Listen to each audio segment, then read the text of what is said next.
Listen to me. There's a moment in every relationship, every friendship, every situationship, every family dynamic where you can literally feel it shift.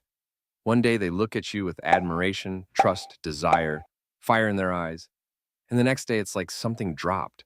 Like they suddenly saw you differently. And you know what I'm talking about? You feel it in your chest when respect takes a hit. Because without respect, nothing works. Love without respect turns into pity. Attraction without respect turns into games. Loyalty without respect turns into control. And when someone loses respect for you, the whole dynamic tilts. You start chasing. They start pulling away. And it doesn't matter how nice you are, how much you do for them, how much you bend over backwards.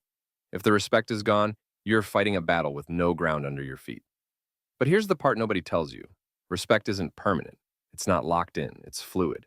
It rises and falls based on how you move, how you hold yourself, how you respond when the moment tests you.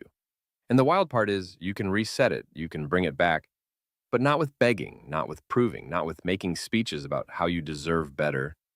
Respect doesn't come from words. It comes from behavior, from energy, from the unspoken things people pick up when they look at you.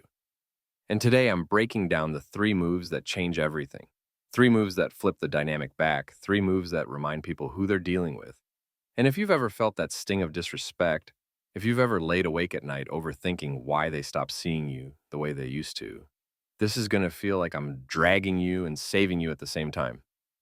First move, the stop, and let me explain. Because most people ruin respect by doing too much. The over-explaining, the over-giving, the constant availability, the chasing energy that screams, I'll prove my worth to you. And guess what?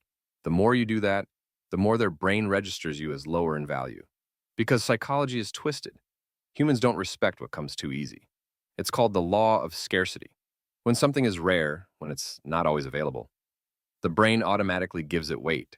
And when you're always there, always accessible, always ready to jump, they stop assigning you weight. So the first move to reset respect is to stop. Stop explaining yourself to people who don't even listen. Stop running after people who don't even turn their head. Stop saying yes when you feel no. Stop feeding a dynamic that drains you. And I know what you're thinking. If I stop, won't they just leave? And here's the hard truth. If they only stayed because you were bending over backwards, they were already halfway gone. People don't leave because you stopped overgiving. They leave because they never respected you in the first place. So when you stop, you shift the energy. You remind them that your presence is not automatic, your time is not free, your attention is not owed, and suddenly, silence speaks louder than begging ever could. Suddenly, your absence has more impact than your presence did when it was constant. And that's when they start recalibrating. That's when the reset begins. Second move, the stand, and this one stings because most people avoid it, confrontation, boundaries, calling it like it is. But the reality is, respect lives where standards live. And if you don't stand on something, you'll fall for anything. You know that old line. But it's real because psychology again. People test, consciously or unconsciously. They push a little to see what they can get away with. They cancel last minute. They talk slick. They minimize your feelings. And they watch how you respond. And if you swallow it every time, they clock it, they register it, and their respect level dips. Not because they're evil, but because humans are wired to push against walls. And when there's no wall, they don't feel safe. They don't feel checked. They don't feel like they're dealing with someone solid. So the second move is stand. Stand on your boundaries, stand on your voice, stand on your values. And I don't mean yell, I don't mean explode, I don't mean write a 3-page essay about how hurt you are. I mean calmly, firmly, clearly showing people this is where I end and you begin, this is what I tolerate and what I don't. And here's where most people get it twisted. They think setting boundaries makes you unlovable, makes you difficult, makes you push people away. But in reality, boundaries are what make people feel safe around you because they know where the line is. They know you're not a pushover. And deep down, humans respect what they can't control. So when you stand, they see you differently. They may get defensive at first, but their brain is clocking you differently. Not as weak, not as forgettable, but as someone who commands respect without demanding it. And that shift is everything. Third move, the self. And this one is the hardest because it's not about them at all. It's about you. And this is where people either break the cycle or stay trapped forever because let's be honest, you can stop, you can stand, but if inside you still see yourself as small, as unworthy, as less than, the energy leaks out, people pick it up. You can't fake self-respect for long. So the third move is self. Self-prioritization, self-respect, self-investment, self-trust. And it's not glamorous. It's not some Instagram quote. It's the daily choices you make. It's how you talk to yourself in the mirror. It's whether you betray yourself to keep peace. It's whether you break promises to yourself while keeping them to everybody else. Because psychology, again, the brain tracks consistency. If you constantly disrespect yourself, people mirror it. They subconsciously take cues from how you treat you.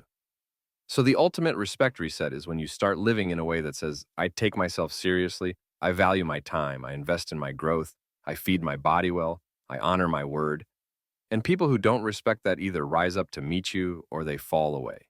And either way, you win because you've reset the only respect that actually matters, the one inside. Now, let's be real. These three moves aren't easy. The stop feels like withdrawal because you're addicted to proving. The stand feels terrifying because you're afraid they'll leave. And the self feels exhausting because it's easier to fix others than to face yourself.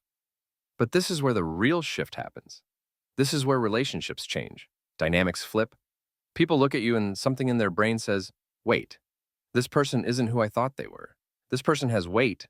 This person has backbone. This person has energy I can't play with. And respect starts flowing again. And you notice it, the way they text differently, the way they show up differently, the way they hesitate before crossing a line. And it's not manipulation, it's alignment. Because you stopped leaking your power. You stood on your values, and you respected yourself enough to set the tone. And when you set the tone, the room changes. And let's address something head on, because I know someone's thinking, but Sam, what if I do all this and they still don't respect me? And the truth is, sometimes they won't. Sometimes the reset doesn't bring them back. Sometimes it just shows you they were never supposed to have access to you in the first place. And that's a win too, because nothing is more exhausting than trying to earn respect from someone committed to not giving it. And when you move differently, you naturally filter people. The ones who are there for the free ride disappear. The ones who value you lean in. And you don't have to chase anymore. Because the dynamic has been reset to truth. And truth always wins long term. It might hurt short term, it might feel lonely, but it builds a foundation you can actually stand on. And that's better than any fake peace, any fake love, any fake loyalty. I want you to think back to the last time you felt disrespected. Maybe it was someone interrupting you, maybe it was someone ghosting you, maybe it was someone using you. And I want you to remember what you did. Did you chase? Did you fold? Did you swallow it? Or did you stop, stand, and choose self? Because that's the fork in the road. That's the respect reset moment. And those moments stack over weeks, months, years. Until one day you look in the mirror and realize you trained everyone around you how to treat you. And if you don't like the way they treat you, it's time to retrain. And retraining doesn't start with them. It starts with you, always you. So here's the challenge. Don't just listen to this and nod. Don't just feel inspired for 10 minutes and go back to old patterns. Pick one place in your life right now where respect has slipped. One place where you feel unseen, unheard, undervalued, and run the reset. Stop feeding the leak. Stand on your standard and choose self over approval. And watch how fast things shift. Watch how fast people start noticing the difference. And even if they don't, you'll notice. You'll feel heavier in the best way. You'll feel like your own presence carries gravity. And once you taste that, you'll never want to go back. And maybe you're hearing this and it's hitting too close. Maybe you're realizing how much you've been disrespecting yourself. Maybe you're realizing how long you've been overgiving. Maybe you're realizing how many boundaries you let slide because you were scared. And it stings, I know, but that sting is a gift because awareness is the beginning of power. And the respect reset starts the moment you see the truth. Not tomorrow, not next week. Right now, in this exact moment, you can decide I'm done leaking, I'm done chasing, I'm done minimizing myself. I'm going to reset the tone. And if you do that, if you take even one small step, the ripple starts and your whole life shifts. And if this is hitting, if you're sitting there thinking, damn, this was for me, good, because it was. And maybe it's time you told your story too. Because the world is full of people pretending they've never lost respect, pretending they've never been walked over, pretending they've never begged for attention. And you being honest about yours could be the exact thing that makes someone else wake up. So don't hold it in, let it out, because respect grows where truth lives.